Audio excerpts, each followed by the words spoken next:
అసలు అందం అంటే ఏంటి? అది రూపమో, రంగో, అలంకారమో కాదు. ఏ ఒక్కరి జడ్జ్మెంటో, అభిప్రాయమో కాదు.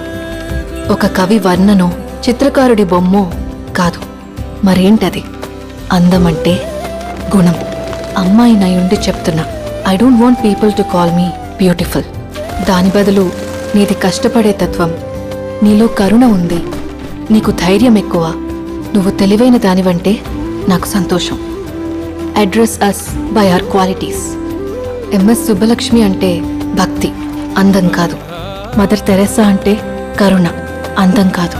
ఐన్ ర్యాండ్ అంటే తత్వం, అందం కాదు. సరస్వతి అంటే విద్య, దుర్గా అంటే ధైర్యం, గౌరీ అంటే తపస్సు, లక్ష్మి అంటే శుభం. ఇలా ఏ దేవతనైనా ఆమె క్వాలిటీస్ కోసమే పూజిస్తారు, ఆమె అందం కోసం కాదు.